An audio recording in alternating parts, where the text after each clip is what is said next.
Today we're going to start talking about chemical reactions. Remember that chemical reactions are just another word, another term for chemical changes. Chemical reactions it's just what happens when you have a chemical change. We can identify chemical changes several ways. You might remember from last semester. Things like a change in color, a change in odor. You might have a precipitate form. You might have a change in energy. You might have gas produced, which would often be visible as bubbles, right?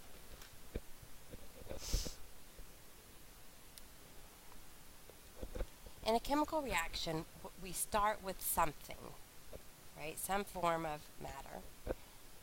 And the thing that we start with are called reactants. Those things then change into something new, and we call those new things products.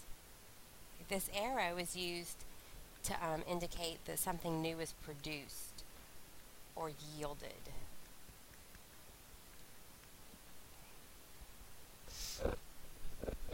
So let's look at an example of a chemical change. You might start with a molecule like methane. We talked about methane last semester too. And some molecules of oxygen. And when these molecules come in contact with each other, they might react to form new products. The products they would form are water molecules, and carbon dioxide molecules.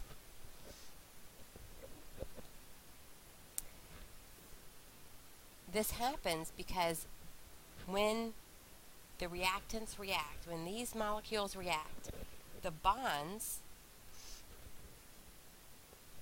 are broken. So now all these atoms are free and they can rebond in a different way. So now this carbon here can bond to oxygens, and the hydrogens can bond to oxygens, instead of keeping the bonds the way they are now. But why would they do that? Why wouldn't they just stay like they are? Since they're already molecules, they're already fairly stable. They formed their octets. Why don't they just stay the way they are? The answer to that question is basically the same as the answer to why they bonded in the first place. Even though they're molecules and they have lower energy than they did when they were, say, individual atoms, they still have some amount of energy. And the products that they form, in this case, have less energy. So that's why they do this. They do this to have less energy. Now, breaking these bonds, which is the first step, does take some amount of energy. But once those bonds are broken, the new bonds that are formed have less energy than the way the molecules were bonded in the first place.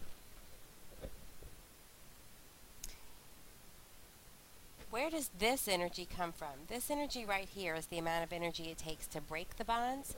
Where does that energy come from? This energy usually comes from the kinetic energy of the molecules, of the reactants. Remember that molecules are always in motion, and that motion is kinetic energy.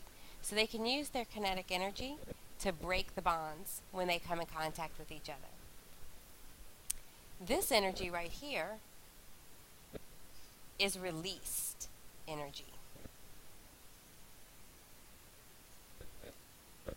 That energy is released, and we can use that energy, if it's enough, as fuel. Right? When we burn wood, this is how we get the heat and the warmth that we use to warm our houses, is from this released energy from that reaction. When we burn gasoline, this is the energy we use. Some reactions don't give off enough energy to actually be useful as fuel sources. And so we don't, but they might still give off a little bit of energy. All reactions that happen this way, that release energy, are exergonic reactions. Exergonic reactions just means that energy is released. In chemistry, we often talk about exothermic reactions. Released energy. Exothermic reactions means specifically that heat is released. But exergonic is a more general, broad term that means any kind of energy is released. So any reaction that looks like this, where the reactants have more energy than the products, is going to be an exergonic reaction. If the energy that is released in the form of heat, then it'll be an exothermic reaction. These reactions tend to feel hot, right? Like a fire. It's releasing energy, it feels hot. They might release light.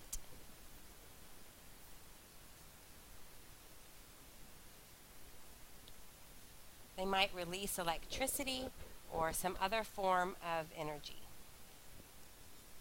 depending on what the reaction is. Examples of exergonic reactions are digestion.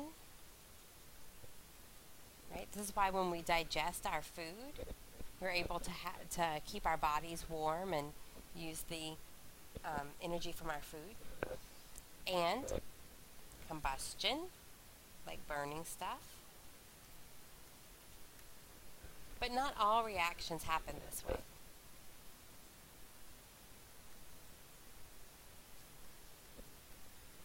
Some reactions are endergonic reactions, which means that they absorb heat. Absorb energy. If it's heat that they're absorbing, then we would call them endothermic, if it's specifically heat energy.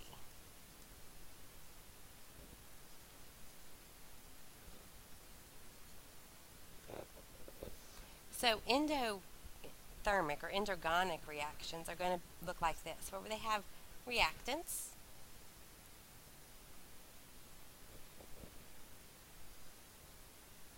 but the products actually have more energy than the reactants, right? So they have to absorb energy from the environment to produce these products.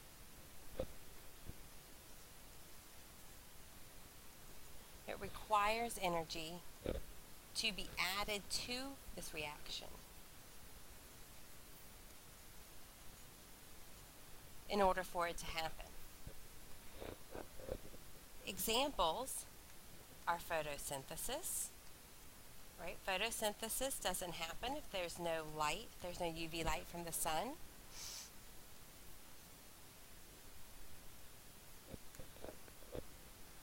Chemical ice packs are another example.